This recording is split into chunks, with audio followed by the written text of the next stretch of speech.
All right, let's do this. Hey, everybody, and welcome back to the channel. Welcome back to Here Be Dragons. I am your host, Stephen Stark. With me, as always, is the beautiful and lovely Nessie.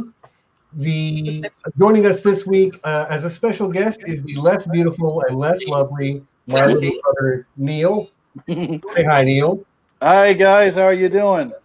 And John is having a little bit of technical difficulties, but he should be in any minute. So, yeah. So, yeah, everybody, welcome back. And today we're going to be talking about Picard. We're going to focus on the back half of the season, although I can't imagine there's not going to be some overarching discussion as well. Yeah, so episodes 6 through 10 of Picard.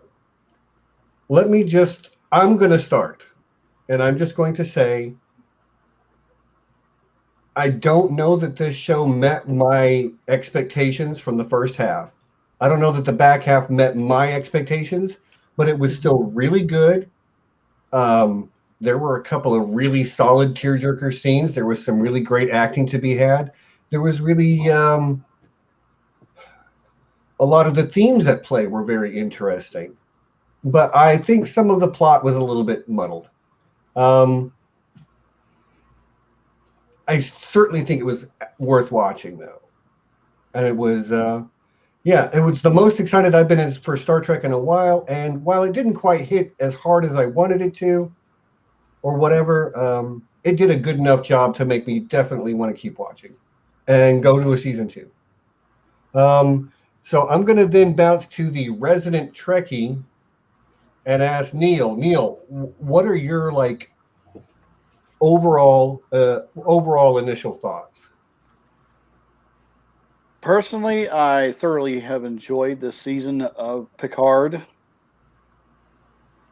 and well, like we have discussed it earlier, I definitely think that the last episode has been the best episode this season. That's my own personal opinion.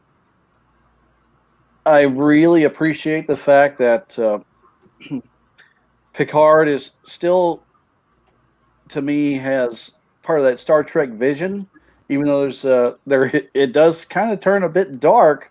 I think it brightens towards the end, going back more towards Gene Roddenberry's vision of Star Trek. Okay. I don't disagree with you. Hold on, let's try to get John in here. John. There we go. There he is. Hey. Everybody, you know John. Say hi, John. Hey, guys. All right. Well, all we've done is share our initial thoughts. Neil just kind of finished his, and I was going to go to Nessie to get hers. So go ahead, Nessie. What'd you think? Well, Stephen, like you, I had some mixed feelings on the back half. There were very, very many highlights that were tugged and played at all of my deep love for the Star Trek, and especially the Next Generation, the crew. It was very nice to see all of those familiar characters come back in and play a very meaningful role. They weren't just window dressing, right? It wasn't just fan service. They actually were very meaningful toward the plot. Right. And like Neil said, toward the very end, they started to pull in those old Star Trek, the values of the Federation that, not just Picard, but Rios and Rafi and all of them had felt and felt such commitment for. So it really did have a pulling him back to center, so to speak, where right. They all maybe drifted off toward the edges and had a little disillusionment. But once the conclusion of the episode, we got a very, very satisfactory turnaround for that. All right. Well, John, let's hear your initial thoughts. What did you think of? I guess you could go for the whole season, or maybe just for the back half, whichever suits you. Well, in the back half specifically, I was blown away by it. I had a fantastic time. In before I get to talking about all the sort of old, Star Trek Next Generation elements that got me, I have to say that I was really, I was liking all the new characters, but this back half is when I finally started to feel like, okay, I'm in this for the long haul because I love these characters. Not just that I find them interesting, but it's like I'm emotionally attached to them in a way so that this isn't just any longer about, oh, I want to see Picard on a new show, or oh, we're going to get the occasional appearance of an old Next Generation character. No, I'm really interested in all of our new characters, and I can't wait to see what awaits them in the future. And then, of course, we had all the great callbacks, and I was just delirious with the whole episode with Riker and Troy, and the fact that it wasn't just a quick pop in, let's get them on screen and then we're out. It was a whole episode devoted to spending time with those characters and getting to see Picard's relationship with them and see them interact, with new characters, and then the whole finale was just like an emotional roller coaster for me, and I loved getting to the final scene between Picard and Data, because it really just brought home so many emotions and gave me emotional resolution that I had forgotten that I needed. Okay. And so, yeah, I loved it. I guess if I had any criticisms of the back half, maybe it's that the second to the last episode had some pretty quick sort of plot reversals, or maybe I just didn't want to see those things happen. Maybe I got all excited about them arriving at the planet, and then I got bummed out that things kind of went sour. But you need that because that's, what stories do in terms of that. But I was really happy with how everything resolved itself in the end. And yeah, I'll get into more details as we detail. Sorry, as we get into the discussion. But yeah, and as far as the season as a whole, I really enjoyed it a lot. I didn't think when it started off that I'd be quite as engaged as I ended up being, but I have been, and now I'm super glad that it's that we have this show. Okay. Engaged. Yes. Okay. Well, it sounds like we have a spectrum, and maybe it goes, John loved it the most, Neil really liked it, Nessie liked it more than Neil, and I was probably at the low end of the spectrum. I still enjoyed it, don't get me wrong, but hearing you missed probably my portion of it, and I'll just kind of reiterate. I feel like the plot kind of fell apart in places in the back half of the season.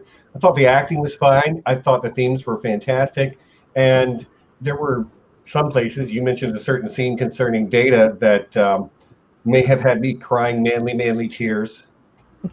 Yeah, I did like it, but I did not love it.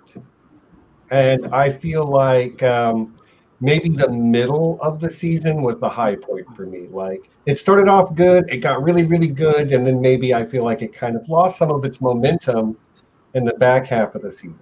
But that's just me, I still really enjoyed every episode. Yeah. I don't know what else to say other than that. You guys want to look at it in an episode by episode basis? I'm down with that. If everybody else is. That's fine. Yeah, that's fine. Well, episode 6 is what's called the Impossible Box. And this is the one where Soji has a recurring dream, and she walks through this whole meditation thing with Narek. This is right after Jurati has killed Maddox, because that was at the end of episode 5. So yeah, and then Picard is trying to get Picard arrives at the artifact, which is the Borg cube, and starts to look for Soji. Soji starts to figure out that she is like 3 years old, 37 months old. Yeah. And then like she figures out something that lets Narek know the place they're looking for, and so he goes to try to kill her. She turns into Super Soji, rips a hole in the floor, runs into Picard, and they make a getaway. And that's the end of that particular episode. Okay, so who wants to go first? What do you want to say about this episode in particular? I'll just say that I thought this episode caught me off guard because I thought that this was going to be the resolution to the season, as far as like Picard and everybody getting to the Borg cube, and so the season unfolded. The back half of the season unfolded much differently than I expected, and so this was really exciting because it kind of caught me off guard, and I was just sort of on the edge of my seat for the full hour of this one. I've already I just got through talking a whole bunch, so go ahead, you guys, get into it. Well, this was a pretty difficult episode for Picard because this is when he was getting all the flashbacks and of when he spent his time being assimilated. So there was a lot, and the meeting that he had with Hugh was, it was just so emotional. And there was one scene where he was, had just gone on the cube, had just arrived on the cube, and one of the XBs just recognized him from, his time as Locutus, and he called him by, that name, and it literally took him almost to the ground by all of the feelings and emotions that it stirred up. So there was a lot going on for Picard, just going onto the cube and interacting with, the XBs and just being in that space. With, it was right. a lot. I think that scene, I mean, it does great of reminding us of things and of setting the stage, but the way it's shot, I think, really plays towards the themes that are prevalent throughout this entire show, which are like learning to deal with loss and learning to make amends for your mistakes. And like, this is his trauma. He lost a part of himself when he was assimilated. And there's just something powerful about returning to the scene of the crime or to the source of your trauma, which, let's be honest, for a lot of us is necessary to overcome that trauma, but that doesn't make it any less difficult and harrowing in the moment, which it certainly was for Picard, to the point where he started freaking out, and XBs came to keep him from falling over the edge, and he's like they were attacking him and everything. I actually think that that plays pretty well towards, like I say, one of the larger themes. Right. Because he was right back in that moment where when he was assimilated, when the Borg were swarming him to assimilate him into the cube. So it took him right back to that moment when he was so completely helpless, and he lost his humanity. He was definitely triggered. Right. Yeah. So, but Hugh was there. So he had a kind face that helped pull him through. Help ground him in the moment and not in the past. Mm-hmm. And they would bridge both of those so perfectly. Yeah. And I've always found the Borg cubes just fascinating anyway. Well, I do find the Borg fascinating. Like, assimilation is I'm a transhumanist. I've said this before. I think getting assimilated may not be the worst thing that ever happened to me. Depends on her. I know. I don't have a popular opinion on this, but like, brain in a robot body with a like direct neural link to a massive network. Yeah, that would be awesome. You never have to worry about your Wi-Fi signal. Like, the subversion of willpower is the real downside of being a Borg. The decision, like the suppression of individuality. Yes. Yeah. And that's just a constant theme throughout the rest of the episodes. Mm-hmm. Every time we're dealing with the Borg or a Borg XB, as they like to call themselves now. Right. Yeah. So when you really think about it, I mean, with 7 of 9, with Hugh, with Picard himself, and all the other XBs, that when they were liberated from the Borg, they didn't start with a blank slate. So really, the individuality wasn't erased, but more suppressed. Right. Extremely, yes, but it was suppressed versus totally erased. Right. Yeah. Well, 7 of 9, just, she just had those few years of her childhood before she was assimilated to. Yes, 6 years old, if memory serves me correctly. Yeah, she was very young. So, she had very little of that to, prior life to draw from to ground herself. But so she really had a huge learning curve afterwards. But look at her now. Right. Yeah, look at her now. She's got a girlfriend and everything. Yep. And she took out all those people in the club with the dual phaser rifles. Oh my God! Yes. Yeah. Can't forget what a badass she is. No, she won't let you forget.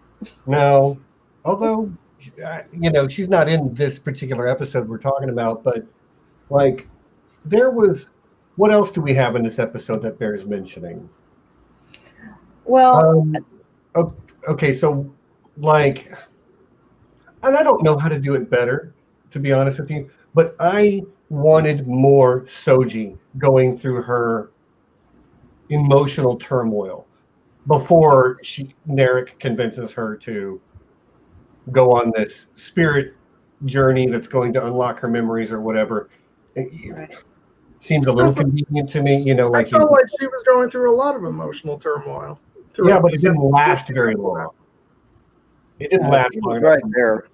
Well, I mean, it carries over. You definitely see it in the next episode. So she was more in shock and disbelief, and just, I mean, could you imagine just waking up one day and finding, oh, Stephen, you're really, all your life is the memories that you have, the family you think you have, the life you thought you had.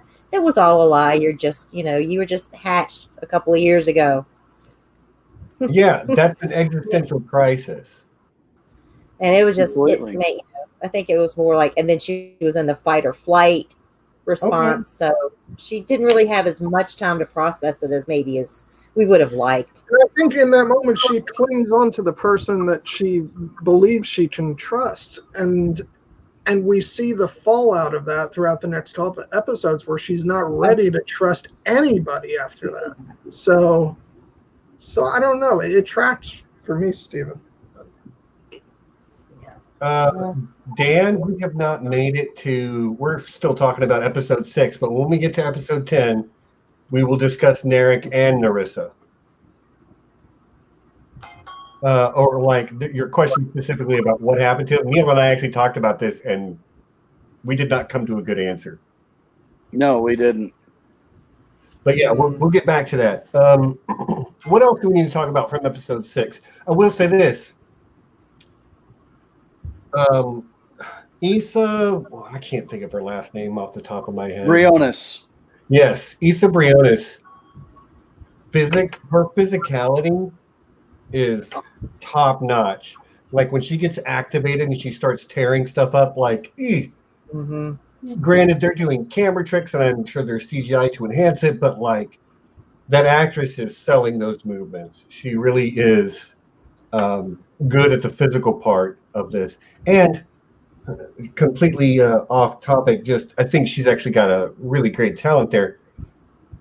There is a beautiful version of Blue Skies that plays at the end of episode 10, and that is her singing that version of Blue Skies. Wow. Yeah, I actually, because I saw like a link or something about that before I got to the episode, so I knew ahead of time that it was her. That's a nice touch. Yeah, she's and it's a really nice version too. So, yeah. Well, I thought they did a really good job with the name of the I'm episode sorry, itself. can I stop you guys just for a second?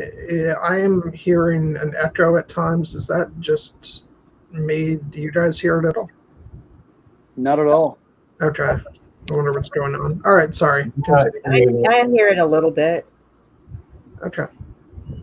Anyway, the title of the episode is The Impossible Box, and it totally fits the entire episode because you have the Narek has his puzzle box, which is like his problem solving, his taking Soji's apart like a puzzle, and then they're inside a giant puzzle box, which is the Borg cube, with all of its secrets and its hidden chambers, and it's people that are trying to unlock their past, and then the pattern with that Soji is, the room she goes into with the pattern, it's this pathway that's like a puzzle that she has to unlock herself with.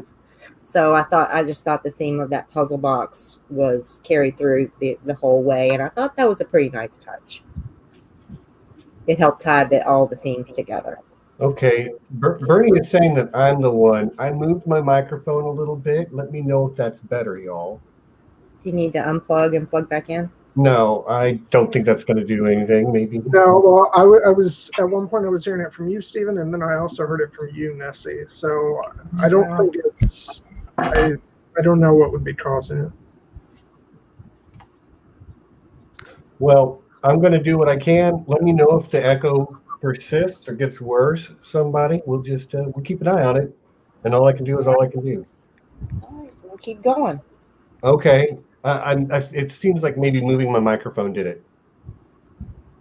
I moved mine too, just to be safe. Right on. Well, the problem is handled. Yeah, I've had her comment up on the screen, but Mom does love the duality of the Borg cube and the cube that only Narek could open, both of which are the impossible box. Right. Yeah.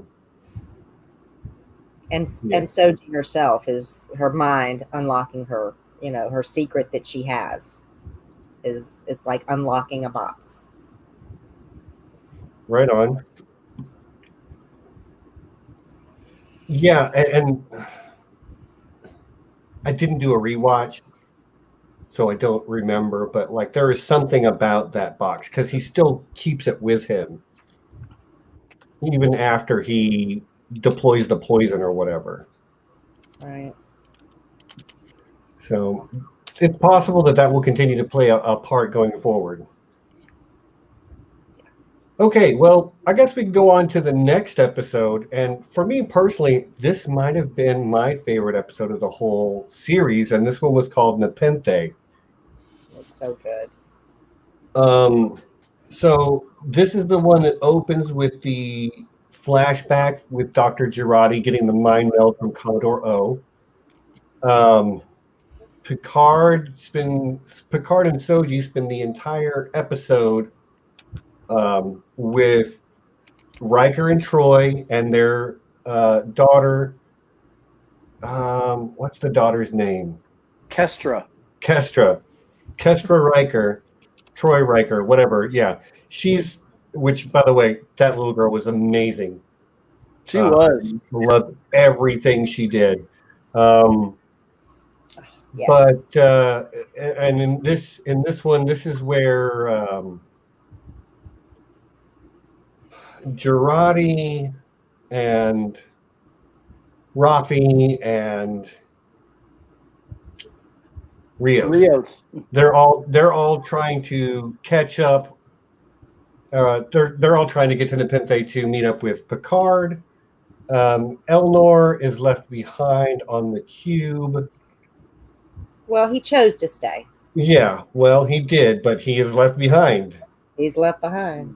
And there's by the way, I guess I should mention we moved on from the last episode, but that was kind of one of my favorite sequences of that whole episode, that sort of action climax of when he shows up again and they're trying to get off the cube, and you see that emotion between him and Picard. And this was when I started to really notice that, especially I think because I was watching the last 5 episodes back to back, the whole thing felt like a big motion picture, Star Trek, and I don't know, I just loved it. Once again, I said this when we were watching The Expanse, the production values that we're capable of getting with stuff like this now are just amazing, because it feels so large scale. Yes. Right. And it's just amazing. But yeah, continue on, Stephen. Sorry. No, you're not interrupting, man. This is what we're doing. Ooh, I like this question. Who thinks Seven will become the Borg Queen? From Liat Rubinfeld. I don't know. Although, this is the episode where she has to become the Borg for a minute, isn't it? Where she does actually, for a moment, become the Borg Queen. I think it's the next one. It's the next one. Okay. Well, I don't want to necessarily get ahead of that, but Liat is asking now, so I'm going to anyway, and you can't stop me. Well, we see what a dangerous thing that is for her. We do. She's worried that she's not going to be able to come back from it. And for a minute, it looks like she might not. Well, and when she does come back from it, the last thing she says is the Borg Queen is Annika still has things to do. Mm-hmm.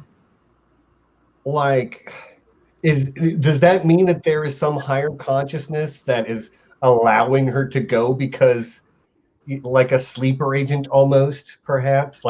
You're going because you still have things to do that serve the larger Borg collective interest. So, will she become the Borg Queen? I actually doubt it, but it's absolutely a possibility still. Yeah. Yeah, they left it pretty open, but okay, who besides me got chills when she plugged in? Yeah. I mean, I was like, look at this.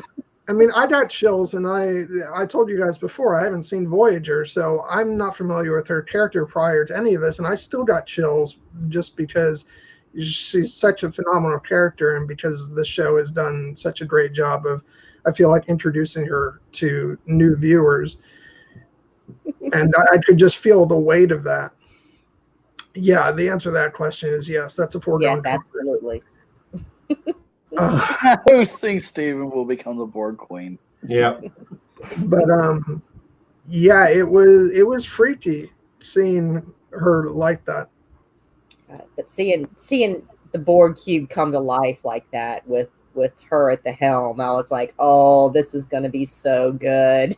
And then, of course, the rug gets pulled out from under it because but for a second, it's like, shit, stuff is about to go down. It's about to get real. Big time. And then I'm going to steer this back towards episode 7. Okay. Because all that stuff is from episode 8, and it's next, and I want to jump in with my bit too. All right. Nepenthe. Yeah. So, again, I just wanted to touch on Liat's question in the moment, because I think it definitely bears mention. But yeah, I got the oogie feels when it all went down too. But this episode had me feeling feels in a very different way. Oh yeah. The way they layered in this sort of the Troy and Riker story about the loss of their child, and and the attempt to move on with their life, and what that looked like for them in the here and now. And then to see Kestra, who's clearly a very smart young girl, and that actress can just sold that part so well. Like, I believed her curiosity, her not childish but childlike nature, the way she would ask things, smart questions, but questions an adult might not ask someone. Like, I just felt she was really well written. She was really well played. I look forward to whatever the next series of Star Trek is, where we get a young, like, Ensign Troy Riker. You know what I mean? Yeah. Because I think she would make an amazing Starfleet officer. Quite possibly. And look what she's got to pull from. You're not going to go far in this series from place to place or time to time without getting to a place where somebody is dealing with loss and learning how to move on from that, and struggling with what they might have done different, and trying to come to terms with forgiveness for someone else, forgiveness for themselves. And with the Rikers, I'm just going to call them the Rikers. I know they're Troy Riker. Yes, for ease, I'm going to be slightly sexist and just call them the Rikers. That's a very, I don't have any experience losing a child. God forbid. Fingers crossed I never will. It's got to be one of the hardest things a person can go through. But that's a thing that a lot of people at some point in their life will experience. And again, good science fiction is going to look at the human condition through a slightly different lens. And I think they kind of nailed it with this, because that is a happy nuclear family that is living life on their terms and getting along just fine. But there is, of course, that undercurrent of sadness that affects all of them every day. But that's part of life, and life has to go on. By the way, I just have to throw this out there because, well, it just popped into my head. I freaking love that here they are. They live out in a cabin in the woods. And what is Riker's special meal that he's going to prepare for everybody? Pizza. I freaking love that. Hey, he's with got a buttercorn sausage. Yeah, there were actually a few pretty good memes out there, like Riker's Pizza, we're number one. Nice. Yeah. Yeah, that's a good one. But sorry. I say it was just such a homey scene. He's just, hey, come on in. Yeah, peel some potatoes. I'm making pizza. Come on out back, have a beer. Just like a friend just stopped by. Just happened to stop by. But before that, he knows something's up, and automatically he's shouting out commands to raise all these different shields and everything. And I love that because it shows you that Riker's always on guard. Oh yeah, it's like he's ready to go with all that, and right. that just brought back the feels. Yeah, it's like, well, how much trouble are we in? How much trouble are you in? Right. It's like, oh, well, let's put on the next level. Right. And he could definitely tell something was up with Picard. They worked together for so many years. Oh. He's just like, yeah, I know something's wrong. Oh yeah. Yeah. Well, I mean, you have those people, those friends that you spend so much time with, time out of your life with, that just as they know you just as well as you, or better than you know yourself. Just a look on somebody's face, just a expression, the way they carry their shoulders. Something's wrong. It's it's just, what is it? And how do we make it right? Riker, my heart just is sorry. Go ahead. I was just going to say it broke my heart though when Picard first shows up, and he and Troy, hug, and instantly, obviously, she's reading him, and she knows what's wrong with him, and just the look on her face, and it just broke my heart. And just it didn't take long for the tears to flow for this episode. Marina Sirtis has been working on Broadway, so she was working on Broadway right up to the point where she was shooting Picard season 1. So she has been flexing her acting muscles regularly, and she's still got it. Yeah.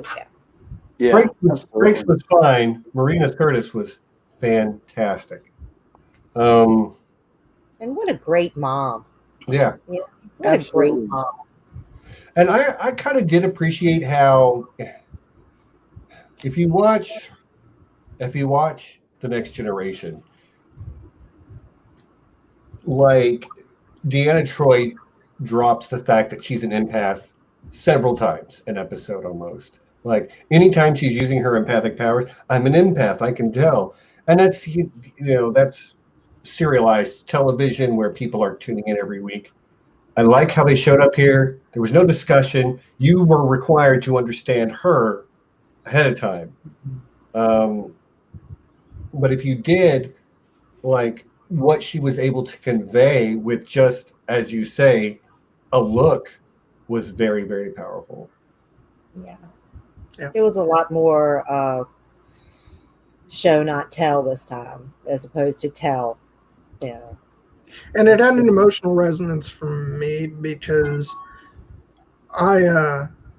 when I originally saw the Next Generation films, I had not yet seen the Next Generation TV show, at least not beyond like bits and pieces.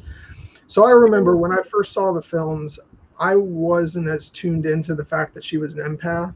So it kind of, to be honest, went over my head in the films, at least originally. And so I came to really understand that about her through watching the TV show on Blu-ray when those got released. And so the fact that watching this, I instantly knew that that's what was going on, that they were communicating on that level. So it was sort of, I don't know, it hit me really hard because that's sort of a journey that I've gone on discovering about their relationship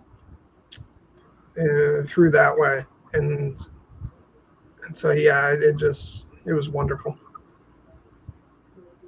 Picard, Riker, and Troy had been together for 15 years before Riker and Troy went off to another starship.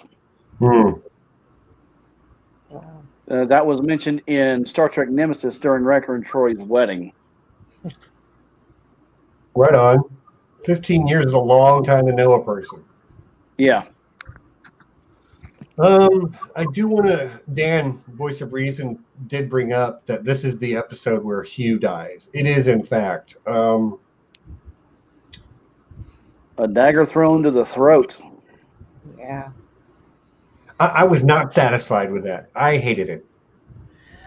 I didn't hate it, but I'll agree with you that it was unsatisfying for me because I felt like there was so much more they could do with him. And I didn't feel like there was a sufficient narrative reason for him to die. It seems like to motivate Elnor, but like, and I'm not trying to crap on anything, but like, Elnor met Hugh yesterday or like earlier that day. I'm like, it doesn't track for me, which is part of why I hated it, because I agree with you, John. There was no reason. I mean, except to just sort of raise the stakes of the Romulans sort of closing in on everybody, but still, it didn't. It wasn't necessary, and they could have. There was so much more they could do with his character. So, but I didn't hate it. It still works as a dramatic moment for me, but it's just meant. Yeah, I guess hate's probably too strong a word. It's not the choice that I would have made. Not that not that they should care what I think, but yeah, I would have liked to see his character carry on. Yeah, it left me a little cold, I guess, is how I could put it. Yeah. You never know, though. I mean, there's theories going around that possibly he's going to come back. I mean, XBs do have remarkable medical technical facilities at their disposal. I guess it's possible. Well, we'll see. Anything else we need to cover from this episode? Well, God, I'm trying to think because there was just so much. Yeah, okay. Great So material. everything that happened on the Serena this episode with the like finger pointing and Girardi coming to the point. This is the episode where she poisons herself at the end. I like the fact that she wasn't interested in shifting the blame to anybody else, because there's a moment where she's almost provided an out because I'm blanking on everybody's name. Who's the pilot? Rio. Where Rios thinks that it's, and again, I'm drawing a blank on names. Over Maddox is because she lost Maddox. Yeah, but he points the finger potentially at Raffi. That's her name, right? Oh yeah. And so in a more, it would be more cliche if Agnes had at that moment tried to, shift the focus away from herself and say, yeah, that might be. But I like that she wasn't interested even for a second in shifting the blame to anybody else. She wanted to come clean about this, and she wanted to do whatever was necessary to help them, and that's what she ultimately does at the end of the episode. And but yeah, so I like that about the direction of her character. Right on. Yeah, well, she's pretty broken inside, and mentally, emotionally, she's in a bad place. She is, and it's difficult to. Her killing Maddox and then her sort of emotional roller coaster over the next couple of episodes, which is what we've talked about so far, is one of the things that I felt was a little bit weak in this part of the season. Like, she can be convinced with a simple mind meld, but with a mind meld, she can be convinced to go murder the man she used to be in love with. And it's not simple. It's not simple. This is the vision that we are shown drives people mad. Yeah, it's just convenient. I'm sorry.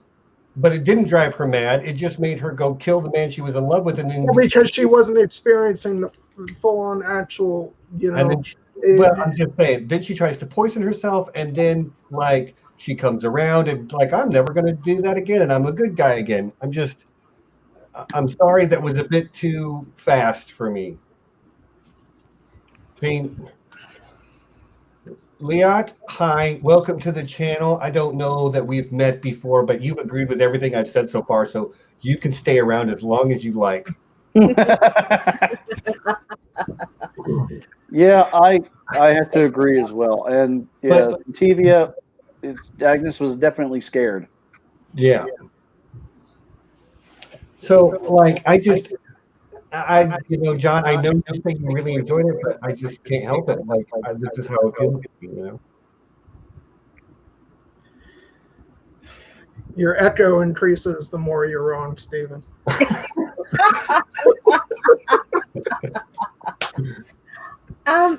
She did have a really quick turnaround. I understand how overwhelming that experience would be for her. I mean, it on an unfiltered way, it drives. What was it? 8 out of 10 of those female participants, they couldn't handle it. They killed themselves. They just went insane. They ripped their face up. broke them, and she got the filtered version, from somebody that had survived it. So she didn't get the full effect of it, but she did say in later episodes she thought about killing herself every day. It was just so mentally overwhelming for her. So she's going through a lot of back and forth. I can understand that, just trying to come to terms with this and her part and her role in it.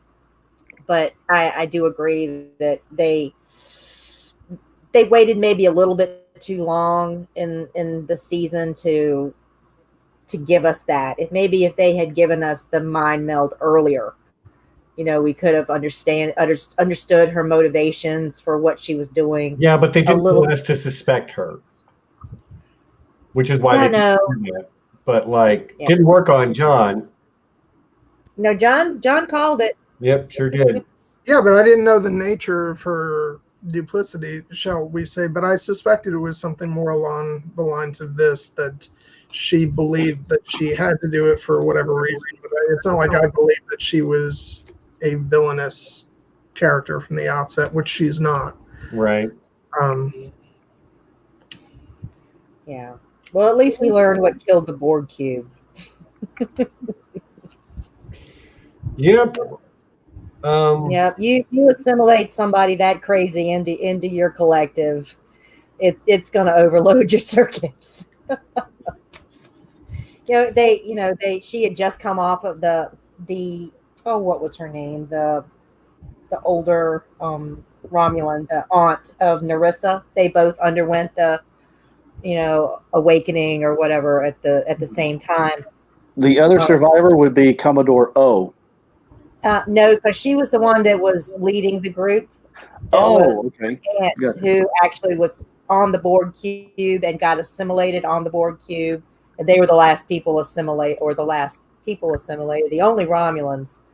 And she had just gone through that ordeal, and all that was in her mind when she was assimilated. So I kind of look at it like, well, there was a little sleeper bomb that the Borg weren't expecting, because it was always a mystery what happened to the artifact that, basically killed it and separated it from the rest of the collective. So it may have been that very well. That's how overwhelming that memory was. It could shut down a Borg cube. That's just my little theory, but I mean, I think that's pretty, XYZ. Love you. Yeah, love you too. Wish he wouldn't do that. Oh man, he's a hoot. Yep. Does anybody else need to say anything about this episode of Nepenthe? You know what? I do. Soji coming to grips. While it is not always landing for me because she's hanging out and having dinner, but also is going through an existential crisis, and it's not always reading, but some of what they're talking about, I tried to put myself in her headspace, and I would be pretty messed up.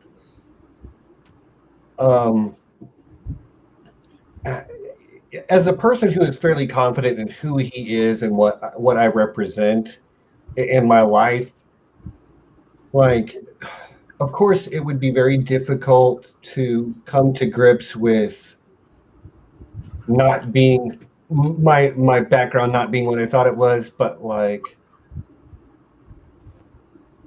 I still am comfortable with who I am, and it became pretty clear pretty early on that Soji knew who she was as well, despite the fact that she does not sure of her origin. There are aspects of her personality that are very deeply rooted. Yeah. And how great was it that it was Kestra that just connected with her like that, and when Soji was thinking, I don't even know if you people are real. Mm-hmm.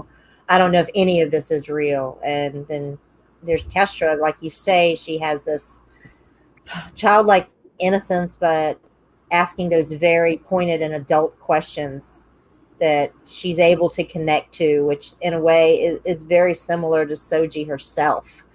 You know, she still has that innocence about her, where, you know, she's questioning and still having that that frankness, I guess, to which probably gets it from her father, coming through, you know, to ask the question or to talk about the thing that is difficult to talk about. Actually, I think it would be both of her parents, because Troy grew up on Beta Z, and they have to be very frank because they almost can't keep secrets from each other. I was talking about Soji's father, who you know, would be Commander David. Oh, I thought you were talking about Kestra's frankness in. Well, both. That's how they connected on that level. Right. Just have it. All right. Anything else to say about Nepenthe? Just that it was incredibly rewarding on so many levels. There's a lot of, you know, it's sort of a thing that people say where fan service is bad, but it's only bad when it's bad fan service, and this was such wonderful, great fan service, because in a way you are taking an episode out to sort of revel in these old character relationships, but it did a good job of utilizing Riker and Troy for the story by having Soji there and having part of her development happen on there, and you're really able to just explore another aspect of Picard's relationship with Troy and Riker, which, you know, is important for what he's going through in the current story. And I just thought everything was so beautifully well done. And again, similar to what I said with those final moments with Data in the finale, just gives me all kinds of stuff that I didn't know that I didn't necessarily know that I needed, but I really did. And so, yeah, just a joyous episode. Right on.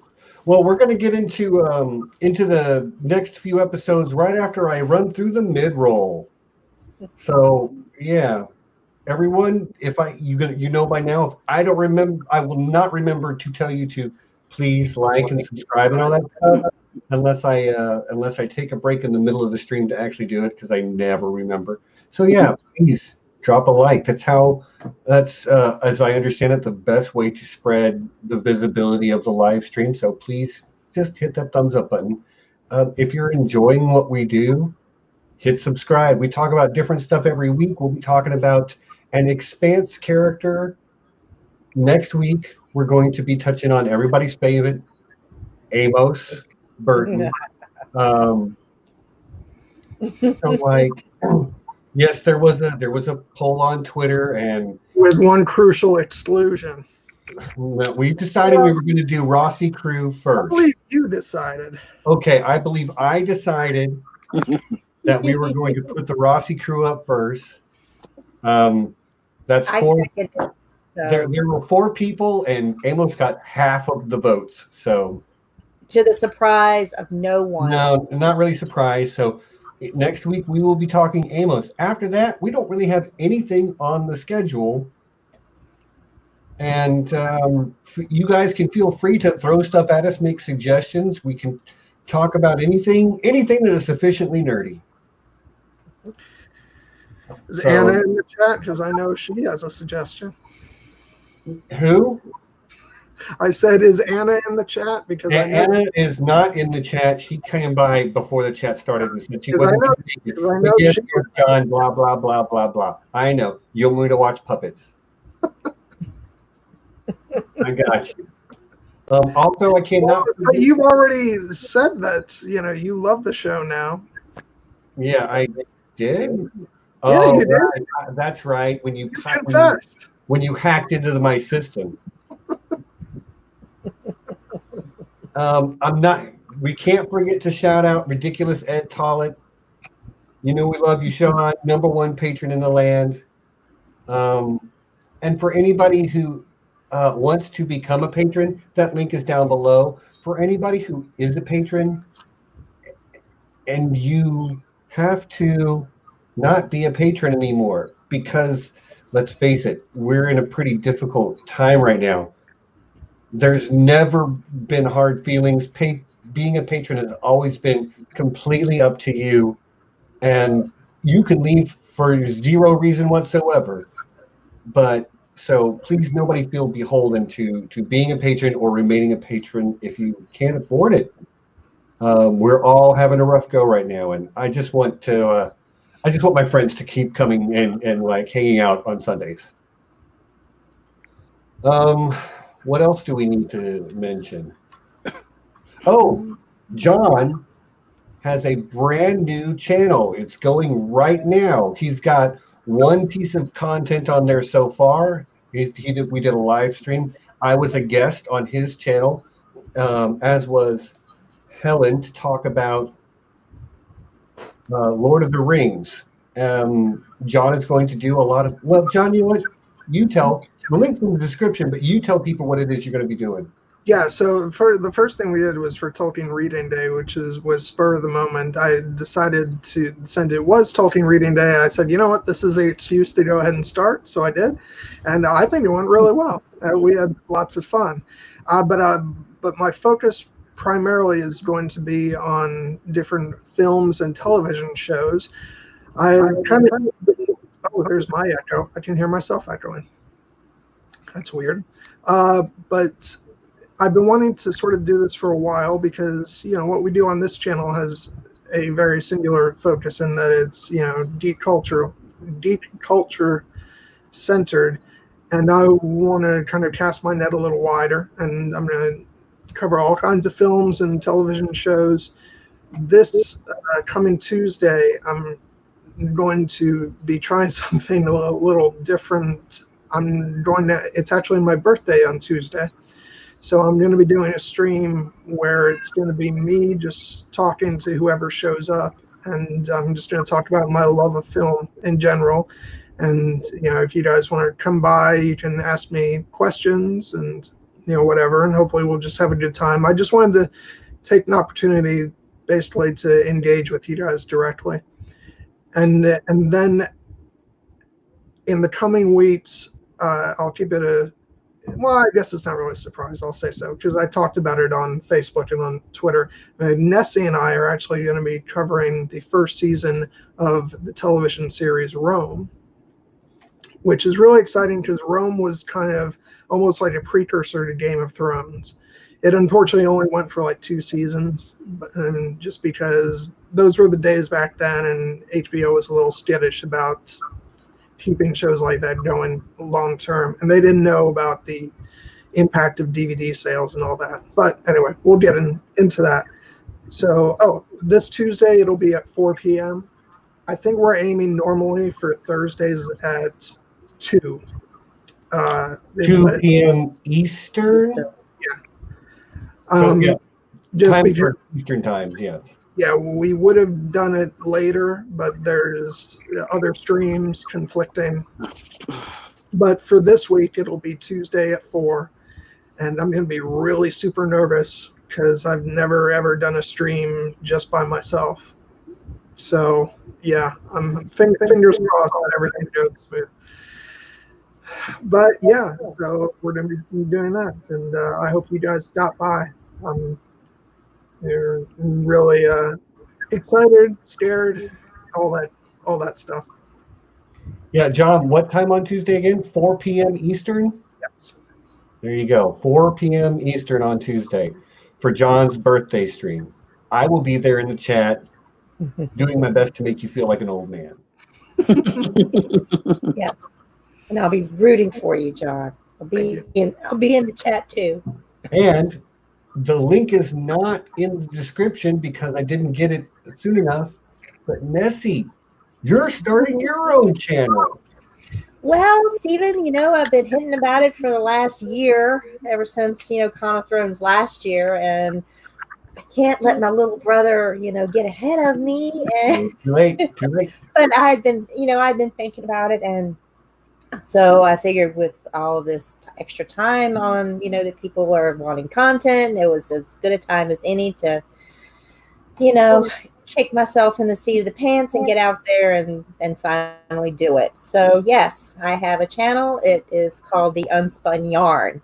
And that's, of course, it's kind of a little play on words because I'm very much, if anybody knows me, into mythology, myths, legends, folklore, and I really want to unravel the mythos in modern movies, media, film, books, and just get into it. As you know, I've spoken about the mythology and the Expanse, and I love A Song of Ice and Fire, which everyone knows is just steeped with mythology. So yes, that's where my leanings are. And thanks to Flores the Fox in the recent chat on one of our Quarren streams, where you were asking, what would you guys like to see? She asked for something on Garth Greenhand. So that's going to be my first topic, hopefully this coming Friday. Time to be determined, but and I'm going to have a special guest or two. So I'll be very happy to have you there. Yeah, I'm going to drop a link to her channel in the chat right now, so you can all go subscribe if you want to. There you go. Yeah.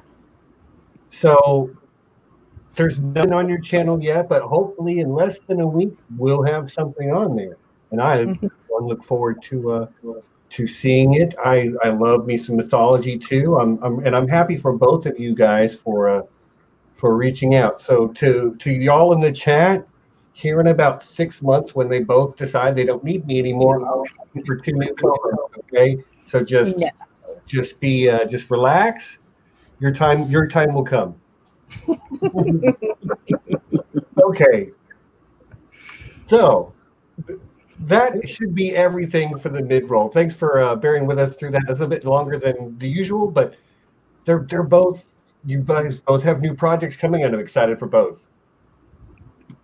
But let's get back to Picard, because next we're going to be looking at episode 8, which was called Broken Pieces. This one starts with Narissa experiencing a flashback to her admonition thing, which is the whole weird 8 sons. It's all those lady Romulans who are being driven mad by that.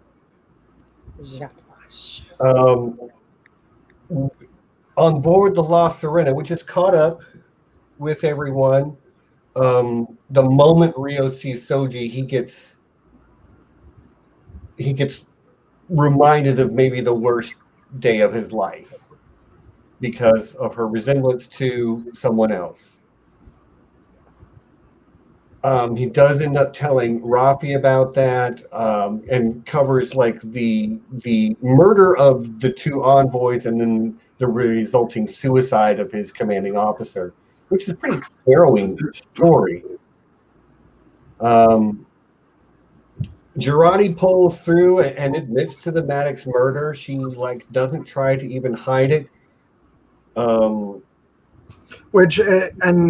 I just want to give a shout out to that one moment of Patrick Stewart's performance, because I think he says that she will turn herself in for the murder of Maddox, but I think he's saying that to see what her response is to that. I think part of him still doesn't want to believe that she's actually done it, and when she just immediately accepts that and essentially confesses to it, you see just heartbreak on his face. And it was a really powerful moment from him. I mean, we could go on and on about Patrick Stewart's performance in this show, because he's just amazing. Yeah, I agree. He did really excellent job start to finish. But as the episode goes on, let's see.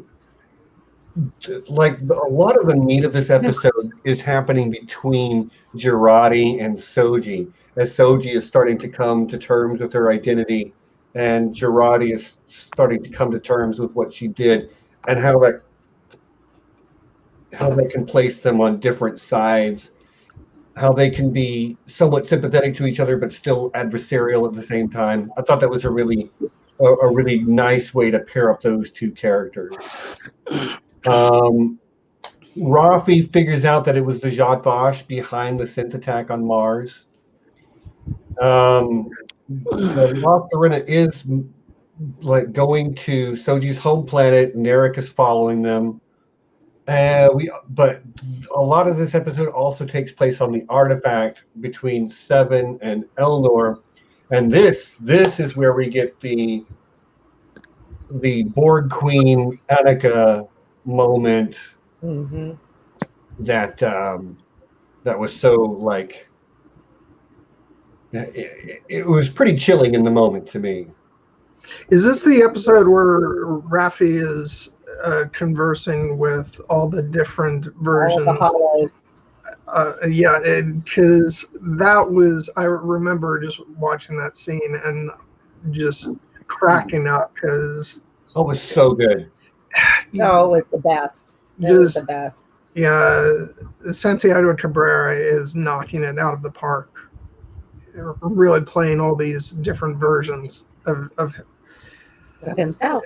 Of himself, basically. And yeah, I told you guys last time he's my favorite of the new characters, and I'm still holding on to that because I think he's phenomenal. I think I have to agree with you because he's not just one character; he's 6 characters. Yeah, and they're all fun to watch. Yes, and I love how they can all be so different from each other, but still a reflection of Rios. Mm-hmm. Yeah. Absolutely, yeah. I think he is also my favorite new character, and I hope that we see a lot more of him in the future. This guy, the actor, he's got such depth to play all these. I just love his brokenness, maybe, and he just has he's just very deep. He's a very deep thinking character. So I just love it. Right on. So highlights from this episode, other than like the sort of group therapy session with the hologram, because I like there are a million subtle things about that I loved, but I don't know that we just need to go through a beat by beat of, oh, it was funny when he said this and it was cute when he did that. I think that's some really, really stellar acting going on, and not just on Santiago Cabrera's part, but what's the name of the actress that plays Rafi? Michelle Hurd. Michelle Hurd. Right. I just couldn't get there. She does a fine job interacting with each of them separately, and interacting with each of the different personalities differently. So, if you're an actor, I'm sure that like that was a really great week at work for both of them. Mm-hmm.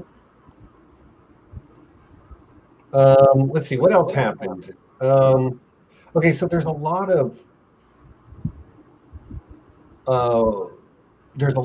back and forth between Soji and Agnes, Dr. Jurati. Hold on. Let's answer Dan real quick. Can you ask the panel to recommend a place to start watching Star Trek for Flores, Spock, and other newbies? I actually think a really great place to start is probably season 2 of The Next Generation. As far as brand new to Star Trek. Ooh, that's a good question. Yeah, there's a lot to cover. There's a lot. For this one, definitely TNG with snippets of Voyager in there. Yeah, but like if you've never watched any Star Trek and you're just like, I think I'm going to give it a try, I would start with The Next Generation. There's lots of series. The Next Generation will help you look back at original Trek if you ever want to go there, but it's also connective to everything going forward. It's kind of almost like a hub series because characters that originate in The Next Generation then move on to shows like Deep Space Nine. Voyager has maybe a little bit of that. I don't know that there's anybody from Voyager. Voyager's the worst. Except for 7 of 9. Except for 7 of 9, yeah. But there is an episode in Voyager where Riker appears. there you go. There's going to be some crossover and stuff. But if you And of course, Trek, Hugh. okay, well, Mom says if you've never watched any Trek before, she recommends watching Discovery and Picard. Oh, and Violent disagrees. He says Enterprise is the worst. I mean, I'll agree to disagree. I don't think Enterprise is that great. But anyway, that's not what we're talking about. We're talking about Picard. You don't want to ask me? God. Okay, go ahead. What do you think? Which, I'm going to... which is hilarious because my answer is going to be completely unhelpful. Because... Well, no. Let me start off by saying I would start actually with the films.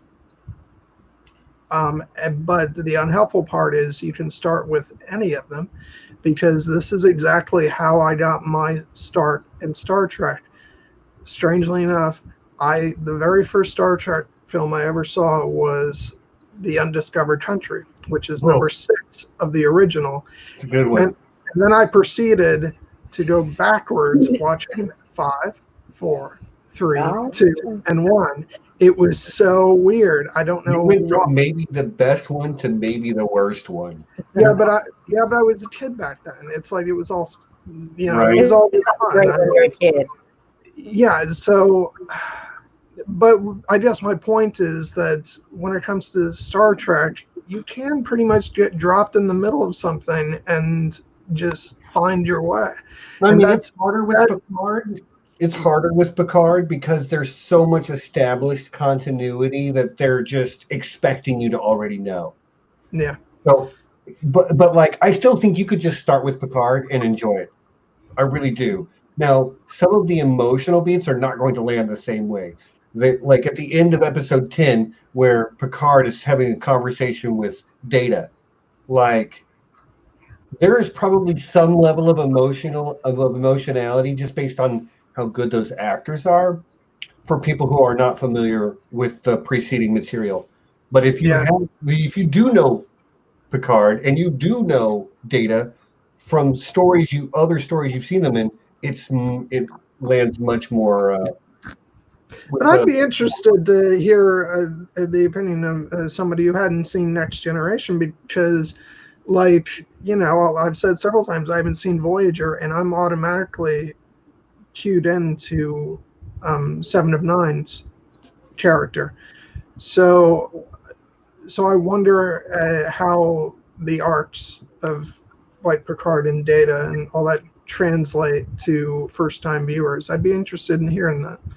But no, I guess my recommendation would be start with the films and maybe start with some of the better ones. Maybe check out Wrath of Khan or Undiscovered Country or First Contact, which is a personal favorite of mine. Voyage Home is also very, very good. Yes, Voyage Home. I don't know how I skipped that one, obviously. But 246, baby, 246. Yeah. And 8. First Contact was the 8th one. First Contact is my actual favorite of all the films.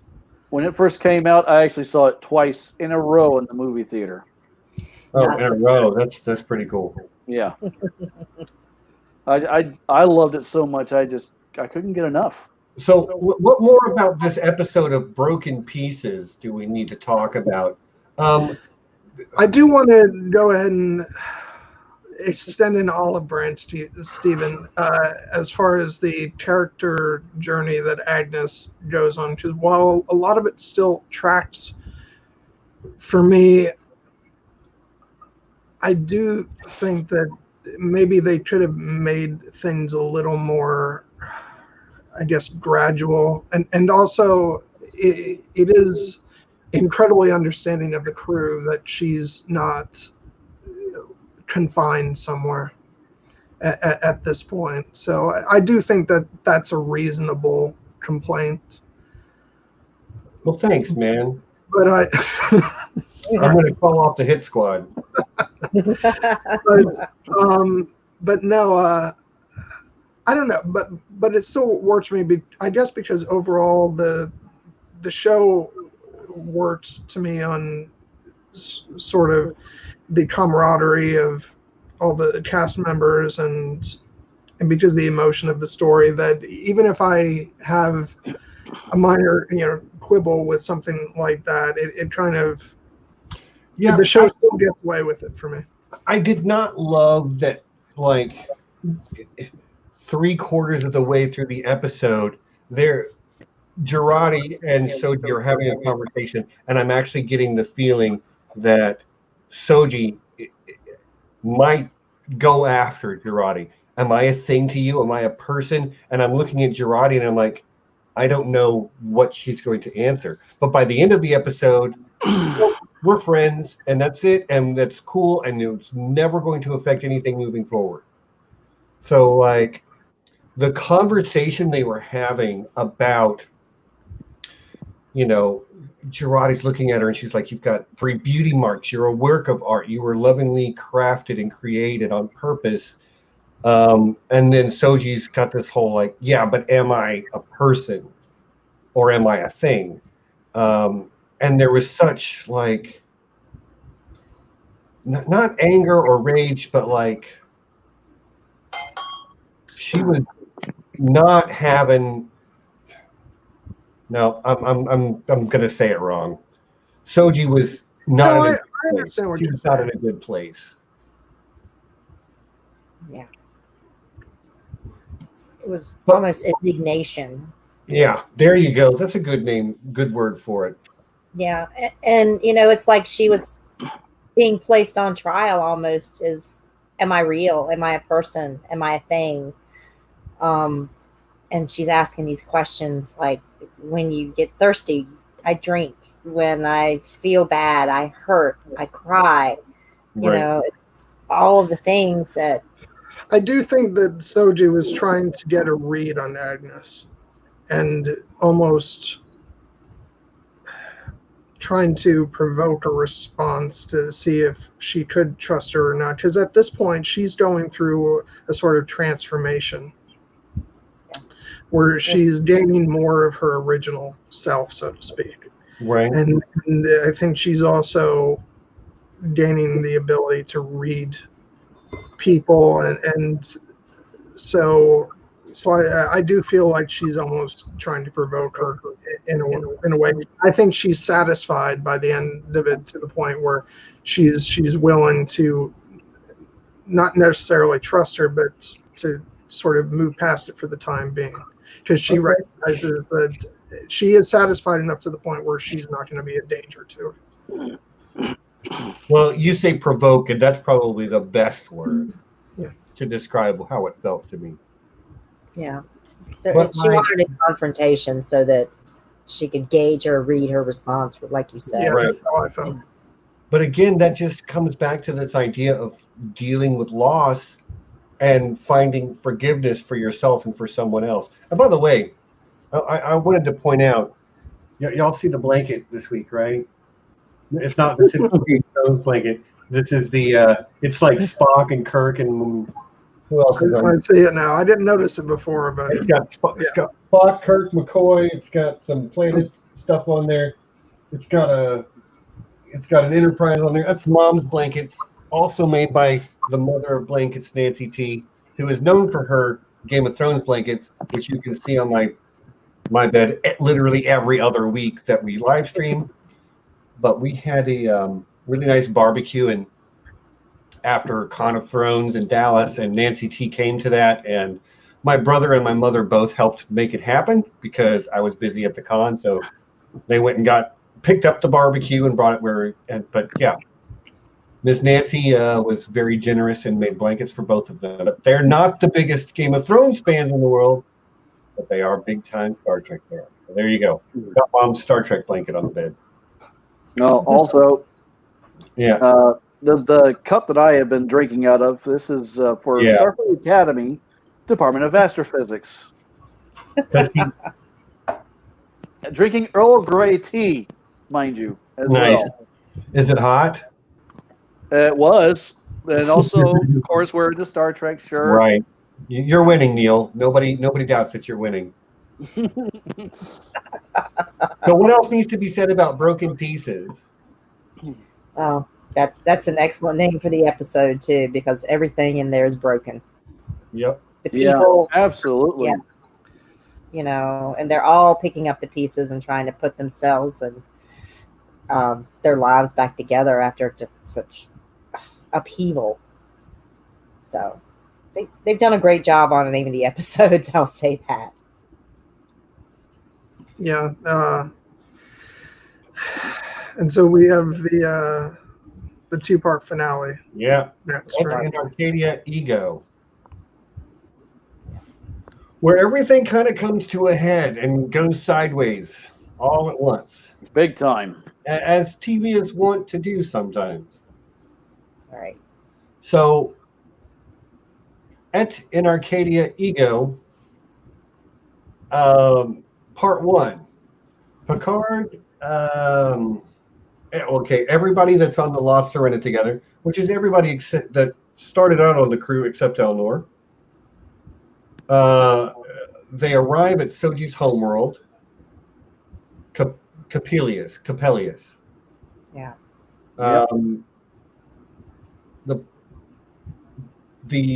And then the Borg cube is not far behind them, and then these.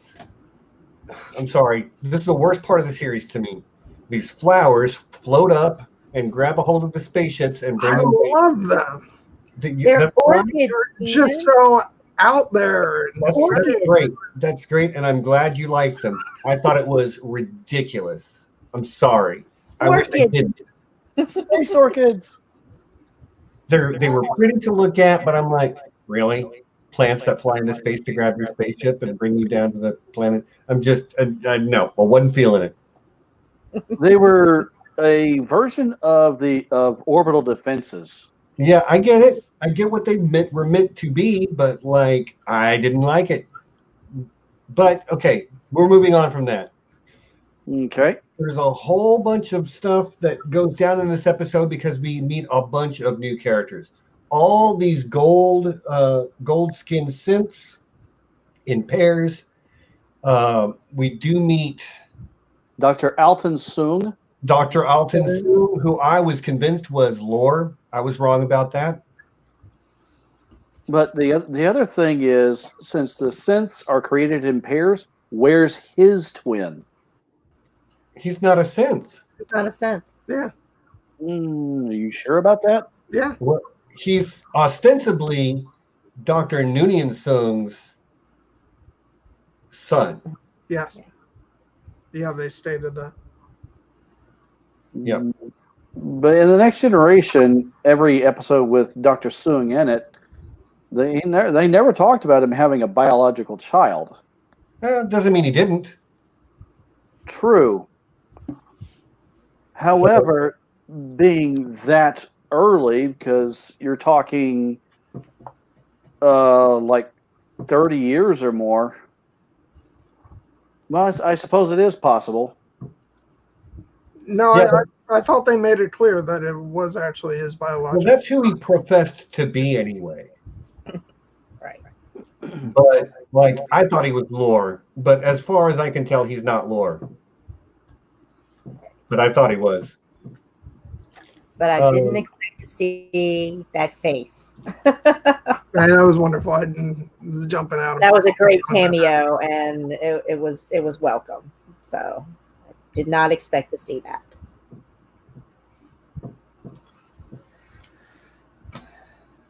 Well, and then we get into the golem. Yeah, And the explanation of the golem. then we meet Sutra as well, which is the gold version of Soji. Soji is Dodge. Soji had Dodge, whereas Sutra had, I can't remember, Flower. Saga? No, the one that was killed by That was Saga. former captain was Saga. Oh, I'm sorry. The former captain. Shoot. Yeah, there's too many names, but like she has been missing her other half, her twin, for a long, long time, and that has definitely colored the way she sees the world, because everyone there has that twin, that sort of that other half of them, that person, so that they're never by themselves. Well, Sutra hasn't had that for a long, long time. Soji doesn't have that either. So they both have experienced a loss. Again, we're going to be coming back to loss a lot.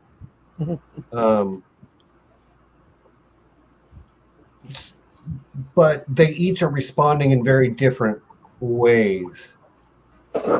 And they could, in theory, be the thing the other person lost. They could be the twin for the other one. They could be that person, and they would understand what the other has gone through.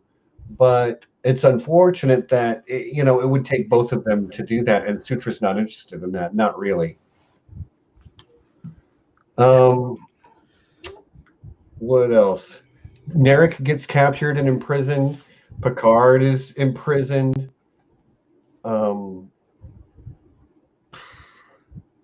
And of course, Picard is trying to fight this war of words like he always is. Yeah, but that happens later on in the episode, doesn't it? I mean, it continues to happen. Yeah. So who wants to go ahead? Anybody? What's on your mind about this? I'm just trying to break down part one, because to me, I watched the entire thing this morning, so it just feels like one long finale. So it's basically from arriving at the planet all the way up to the part where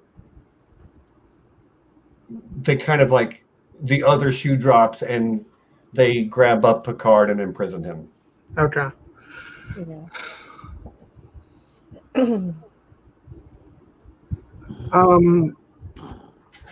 Yeah, the progression of events is not disappointing to me in a narrative sense, but as far as seeing where things go, you feel let down and disappointed in Soji in terms of where she allows herself to be led, but at the same time you understand it, because especially since she's going through her own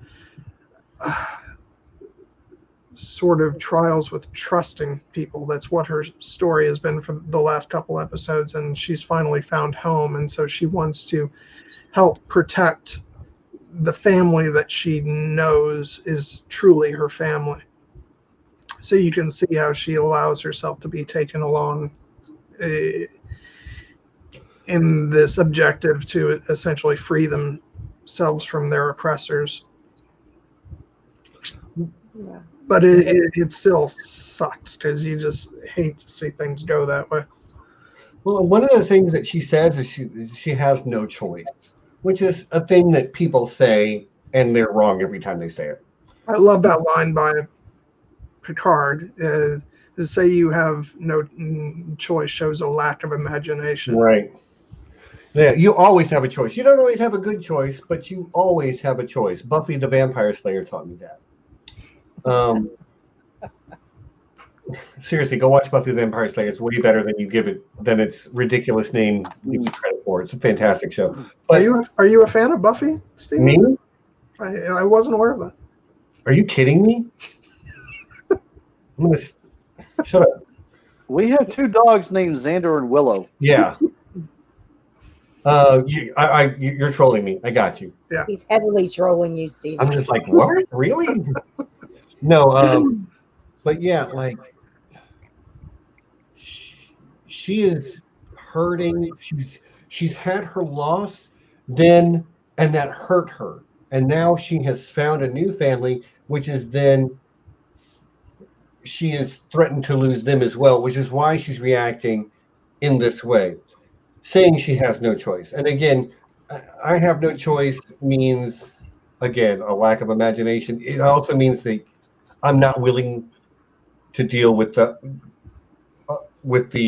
potential of making a different choice. I don't want that outcome, so I'm going to say I have no choice. Yeah. Ned says he had no choice but to go to King's Landing. Well, yeah, he could have stayed home. He could have. But I digress. Things that I liked in this episode are that it made me understand Soji much better. Especially by like reflecting her off of Sutra, which for only playing that character in 2 episodes, Issa Briones really like kind of nailed getting 2 similar but very different characters. Very different people. Yeah. So she actually got 3 roles. Yeah.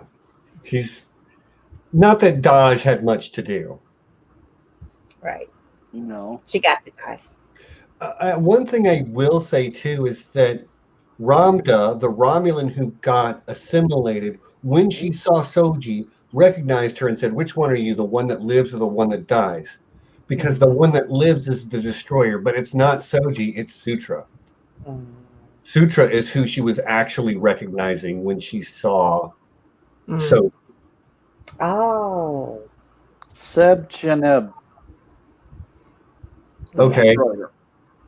But yes, remember when she saw Soji and she was like, you know, which one are you? And called her the destroyer. Well, that's actually Sutra that she's seeing and recognizing. Yeah. And Sutra's got that little extra kick to her where she has the ability to have like psychic abilities and has that partial mind meld technique that, you know, she uses on Girardi to get the image of what is the word? The mental image out of her brain so that she knows what the admonition is and figures out that, figures it out that, oh, this was never meant for organics. The admonition was for the synths. So kind of she's the one who figured it out and, you know, sets the events into play that would bring about the destruction. So. Yeah, so that.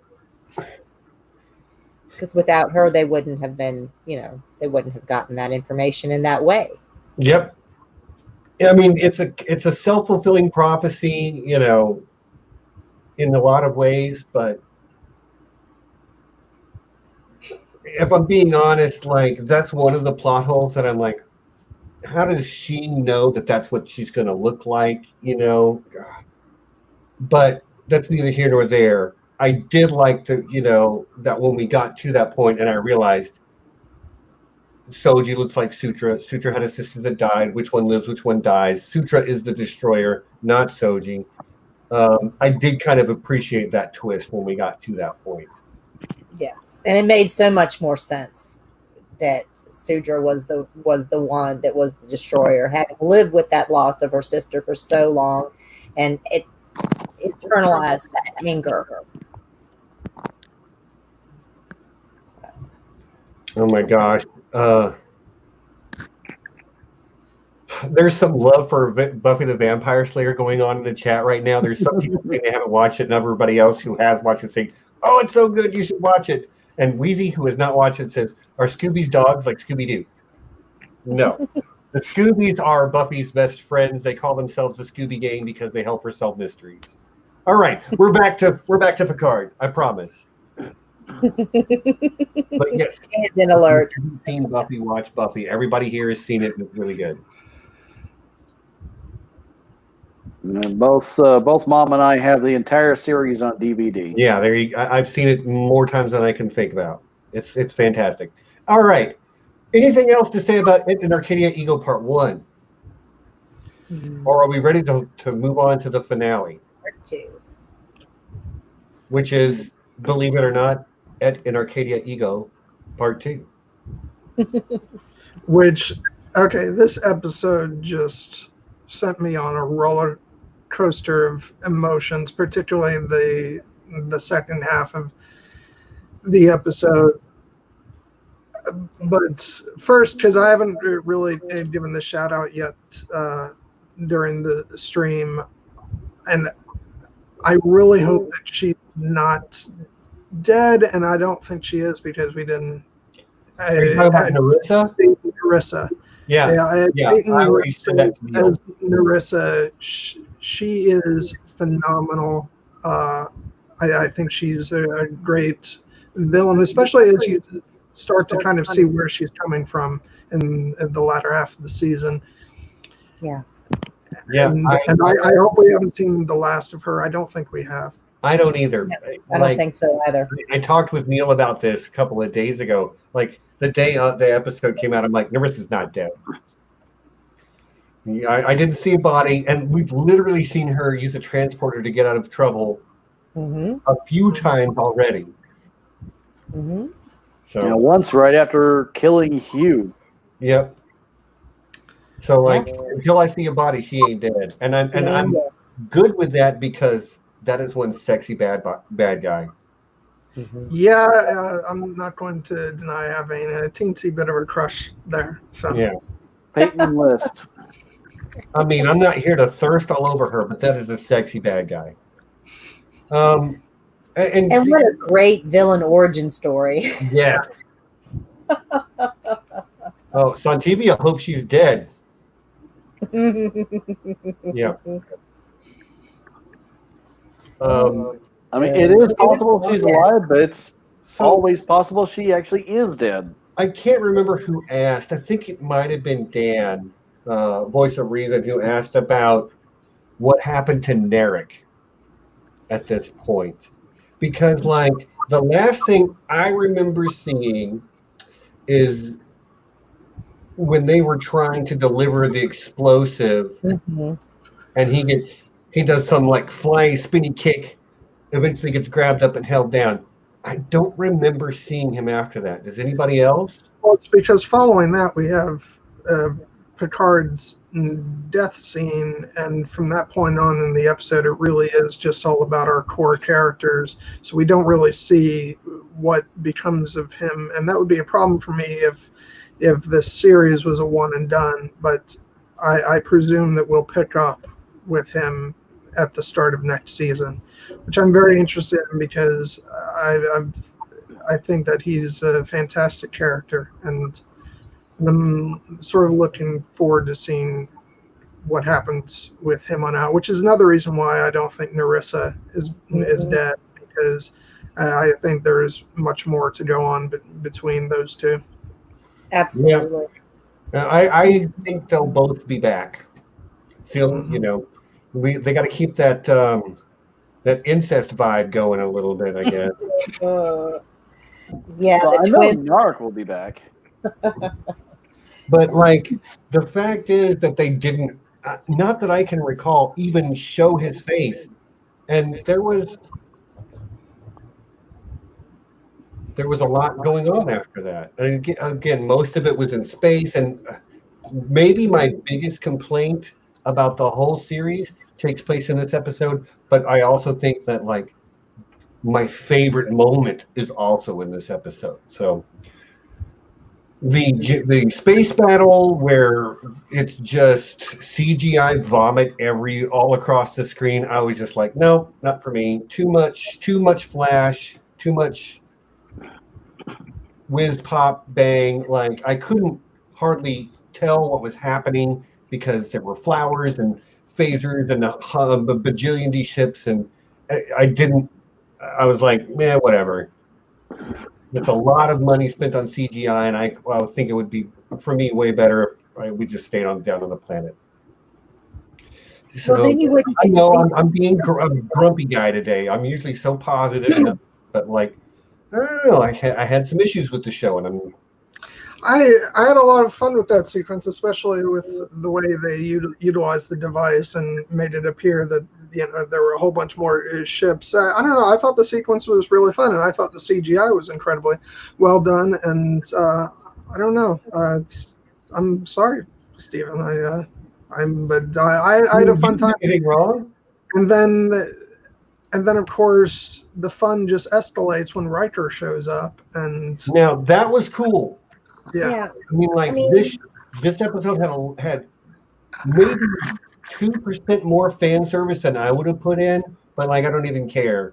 Like there were parts of this episode where I was pumping my fist and I'm like, yes, Riker said ass. He said he wants to kick your ass across the galaxy. Never used to say that on TV. Like Star Trek turned 18 and learned to curse a little bit. So but I did enjoy that. I really did. But like the intense lasers flying everywhere, I guess they're disruptors, not lasers. See, for me, and this goes back to what I was saying before, where I just felt like I was watching a big motion picture, and then that whole sequence was a part of that. So I don't know. I was really invested.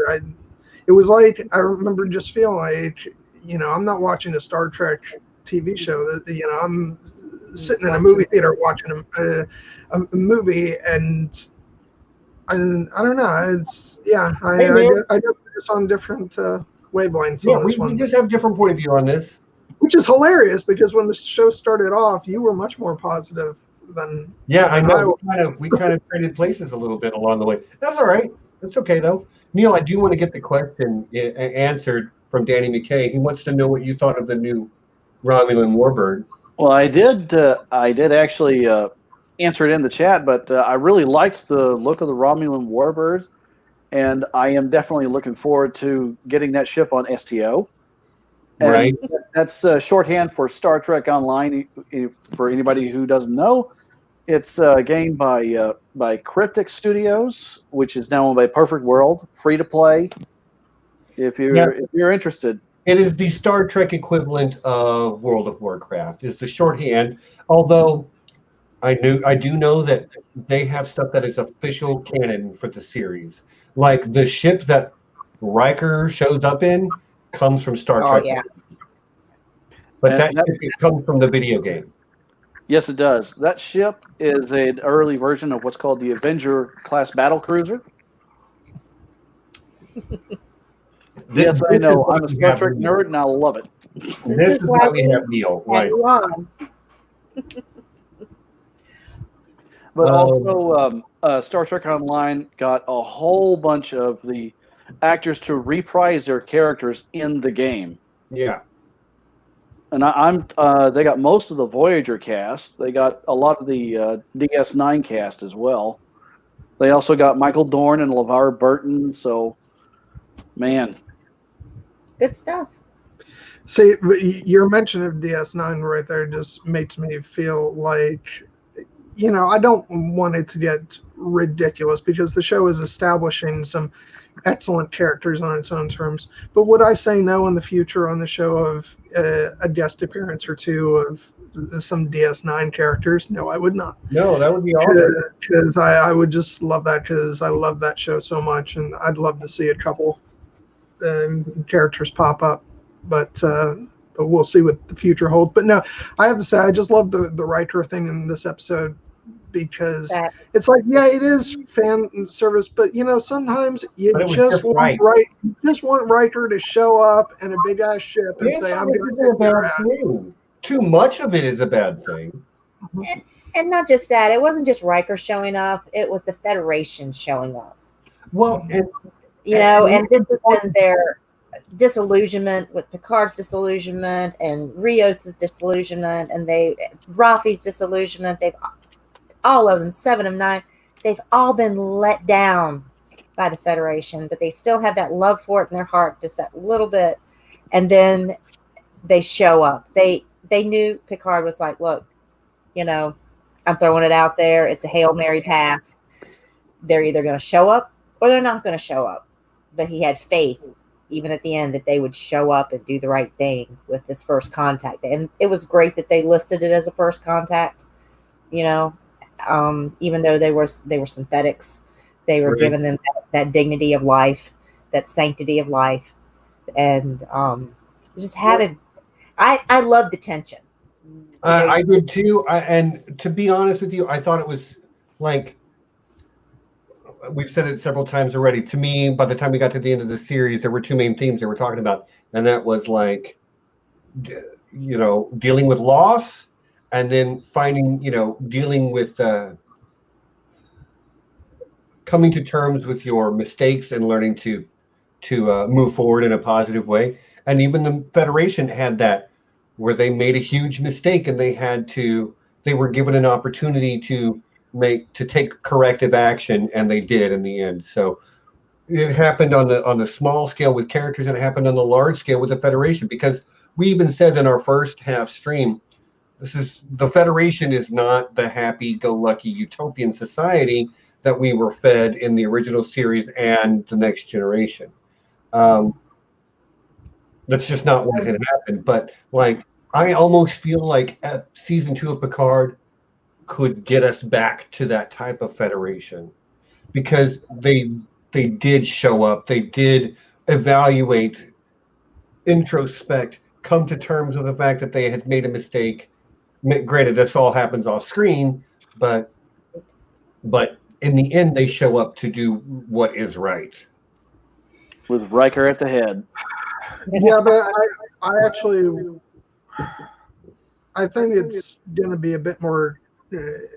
It's nice to think of that happening, that they've had their self-evaluation and the Federation has come to realize their mistake. I do think it's going to be shown to be quite a bit more complicated than that, and we might even see throughout the course of this show of different factions within the Federation sort of coming into conflict with one another, but at least we get a glimmer of hope about what the Federation can return to being. Well, we don't know how deep the Jotvash conspiracy and the takeover and how many moles they had working within the Federation that they were able to embed. So, they're going to have to do a lot of house cleaning, now that they're aware of the problem, and Commander O is Commodore O, excuse me. Why are you in this warbird leading this armada? Right. I don't remember what Riker calls her, traitorous something or other, but it was yeah. But she also can't go back to Starfleet either. No. They know her, so it's like she better never get close to Federation ever again. Yep. Can we just talk about the emotional roller coaster that is the last 20 or 30 minutes? Yeah, let's go ahead and make sure we cover that. We are coming close to the end, y'all. So, let's just make sure we cover everything from the end of the season here. Okay, I would just say that when Picard dies, even though obviously in the back of my head I was saying, okay, no, we're still going to get Patrick Stewart because the show's named Picard, but there was a part of me that also said it's completely conceivable to me that he was his part in this show was going to be bringing in this new generation of characters, and that the show could move forward with them essentially honoring him. I had all these ideas in the back of my head thinking maybe they rename the ship Picard, and that's why the show is called that, and that would have actually worked really well, because I think that these characters, I've grown so fond of these characters that I would have continued watching the show if it was just about all of them and they honored him in that way moving forward. But then, of course, in the back of my head, I also knew that they had the whole thing that they were working on with being able to transplant, whatever that is. And it's actually a really neat thing to do, which is essentially take a copy of, an extremely precise copy of Picard's sort of brainwaves or thoughts or whatever, and to basically turn him into an android. And it's a great way to continue on sort of the ideas of this show. And I really like that they didn't give him any special augmentation. They let him look exactly the way he was at the moment of his death, a 92-year-old man. I was waiting though for Picard to say, "You could have made me a little younger," which he kind of did as far as he said about did, yeah. Having 4 years. But like the first thing I would have said was like, I could have done with a few less wrinkles. Well, I mean, the fact that he was willing to sacrifice himself, okay, that in and of itself was, again, very compelling. But like early in the season, they talk about you've got a brain thing and it's going to kill you. And then in the penultimate episode, we meet a guy who's like, well, I'm working on a thing where you can download a brain into. And I'm like, well, I wonder what's going to happen with that. I never doubted for a second that was going to be Picard's new body, because it was just far too convenient. But like, that does not change what he was trying to show to Soji in the moment. Right. Well, also, his death at all, because he had no way of knowing that would be his final fate. When after he collapsed, he said, goodbye, this is it. And this is a debate we can have, because the fact that his thoughts were based, essentially they're copied and put into this new form. So you can definitely have this argument, but for all intents and purposes, Jean-Luc Picard did die. Yeah. Yeah. So it's not like this is a complete undoing of that. This is an android that is essentially a copy of Jean-Luc Picard. So it's not like they really cheated that moment, because he still sacrificed himself. And so it creates this argument of, are we more than just a collection of pieces of data? No pun intended. That was not intentional, I'm sorry. But yeah, so that's an interesting thing moving forward to consider.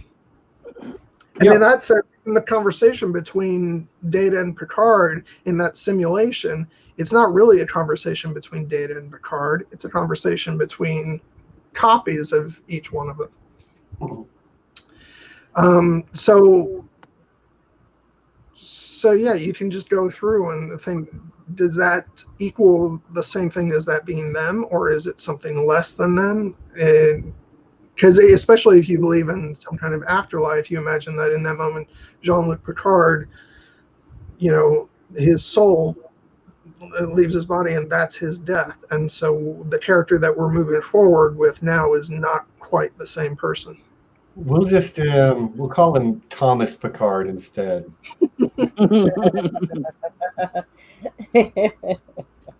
Which is kind of like winking at Voice of Reason's comment here about you can have the same existential argument every time characters go through transfer. Yeah, that's very true. Yep. And if you don't believe me, ask Thomas Riker. Right. That's why we're naming this one Thomas Picard. But that said, even if you want to think that, okay, it's not exactly Data and Picard in that moment, I still got all the emotional satisfaction in that scene. In that moment, I was totally willing to just suspend Yeah. anything where I'm like, okay, it's the consciousness of Picard, it's the consciousness of Data, and they are in a sort of pseudo purgatory. But just the banter between them, that was closure for both of them. Oh, yes, this is the scene that the whole season was building towards, and I feel like at least for this scene, they nailed it. Oh man, did I they think ever? they absolutely nailed this scene. I've had complaints about this and that along the way. Not a whole lot, I think, but I've had my complaints and I voiced them. But there was nothing wrong with this scene to me. No, it wasn't too much fan service. It was deeply introspective. It touched on both loss and self-forgiveness, which are the two main themes of the whole season. Coming to terms with your mistakes it was so beautifully done, and it let those people who are fans of the series have a closure with the character of Data that they didn't really get from the movies. No, because Nemesis did not provide sufficient emotional closure, and a lot of that was down to, this is not a discussion about Star Trek Nemesis, but needless to say, that particular film left me wanting in several regards, and part of that is you just don't get that full emotional resolution between Picard and Data that you want to have, and this just answered so many of those prayers. I loved every second of this conversation, and it was beautiful. It really was. And again, I said this at the beginning, but the actress that plays Soji, Issa Briones, sings that cover of Blue Skies here. And even if you haven't watched, because I know there's some people who are in the chat who haven't watched this, they're just here because they love to hang out in the chat, and we love you guys for it. But you should go ahead and just look up that cover of Blue Skies. I saw it on YouTube the other day, which is how I learned that she sang it. It's really nice. It's really nice. She's got a very smooth, a very almost classical sounding voice. Yeah.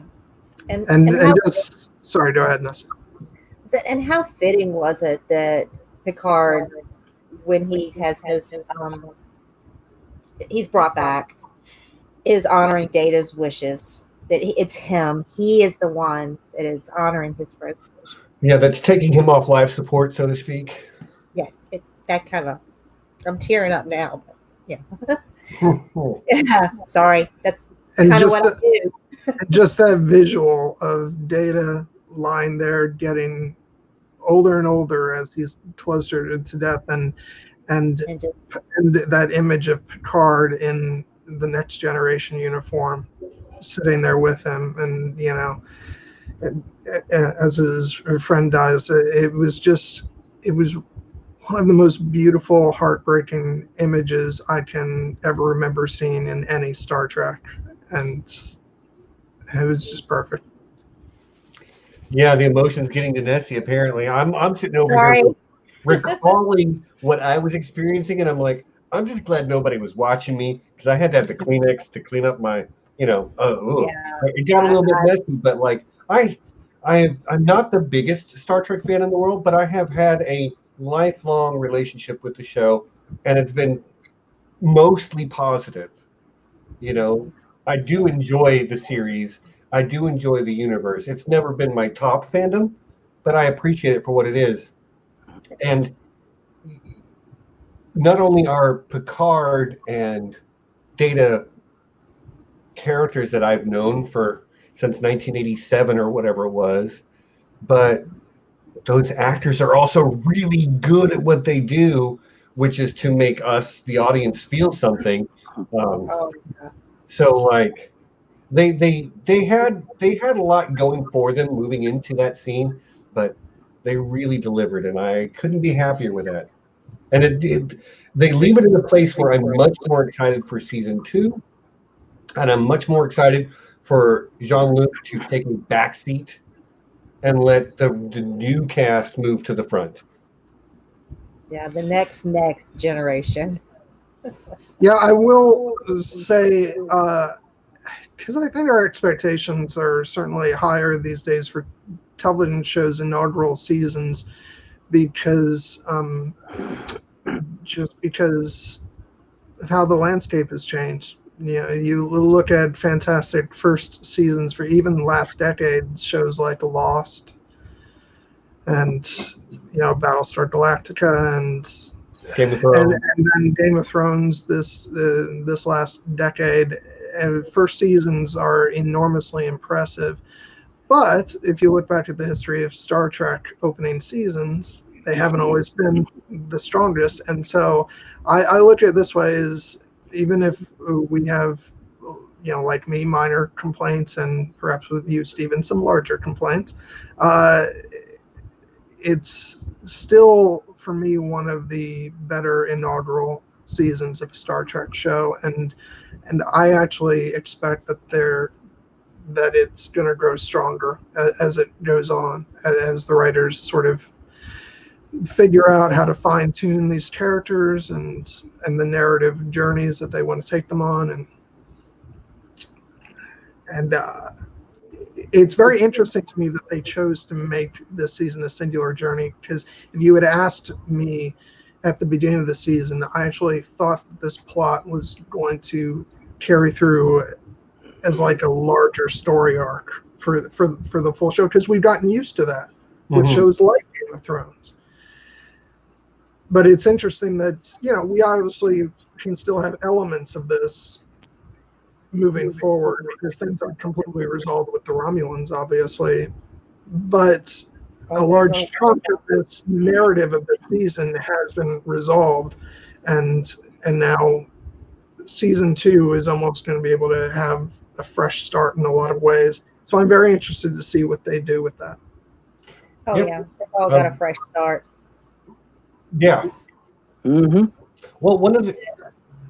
And Picard's got 20 more years. 10, 20? Unless he gets an upgrade. So, I mean, I'd be getting an upgrade. But, of course, he still has years beyond that, too. Because they did say that he probably has the same amount of years as if he didn't have the brain defect. Right.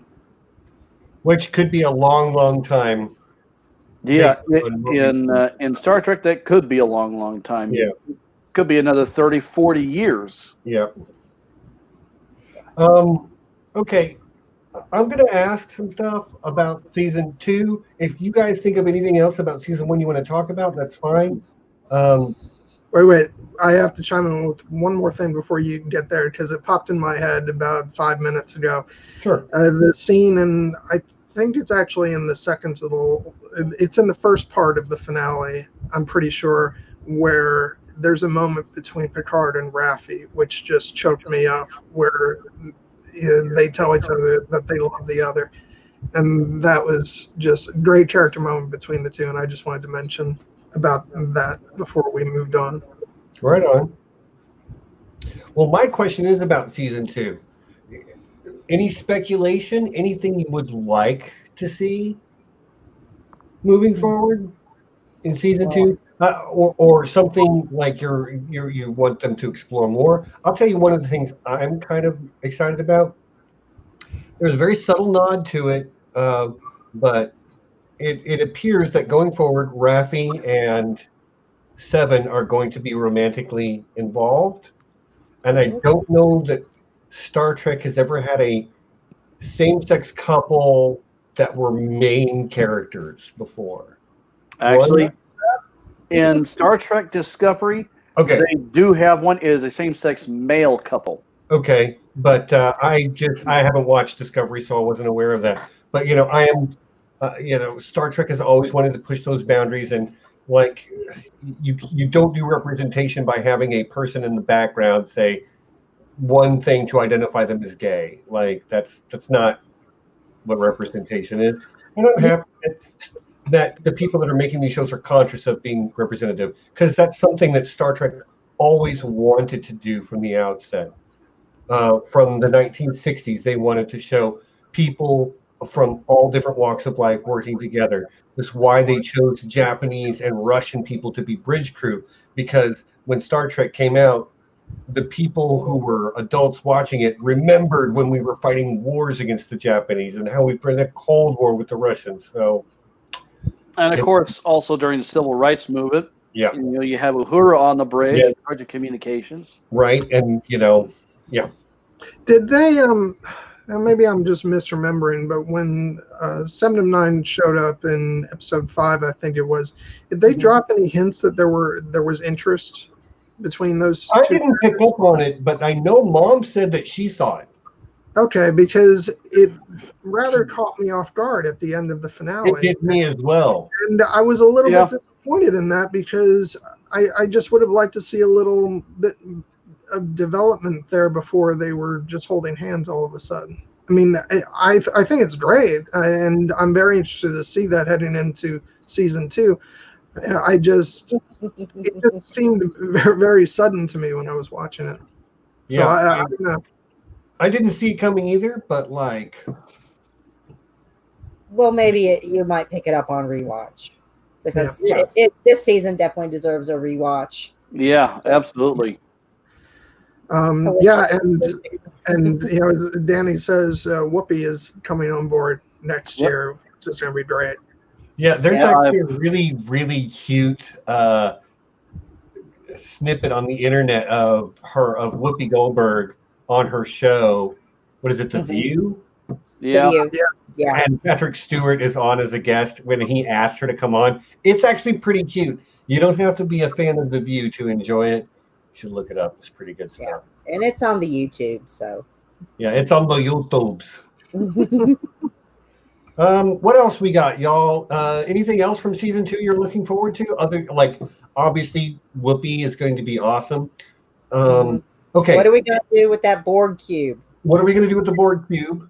What are Narissa and Narek? Those are questions that because I just feel like they're both got to continue to be in the story. Yeah. And I think Narissa is going to be gunning for 7. That's payback, Probably. Yeah. But honestly, the Borg cube itself, I think it's beyond repair after the Orchids grabbed it and brought it down to the planet. I don't know. They got the little magic doohickey. But now you've got synths and humans and Borg can all be working together on the synth homeworld. I can't remember the name of it. Concordia. So I think it's it's an interesting place, and that could be what season 2 is exploring the idea of what does a society look like where you have synthetics but there's not very many of them. You've got XBs, and there's probably still quite a few of them who are neither synthetic nor human. And then you've got Federation people coming in who are going to be not just humans, but let's face it, humans are a huge part of the Federation. But I think it could be a really interesting backdrop for season 2. The synths, XBs, and of course organics. Yeah, if you will. Yeah, the correct question. If you could have one new person, bring somebody from any of the other shows on, one person next season, and you can't pick Whoopi because she's already coming. Who do you pick? Who would you just love to see in season 2 that was not in season 1? Worf. Okay, it's a solid answer. Garrick. Garrick, not bad. All right. Go with DS9 character. Yeah, that's. How about you, Nessie?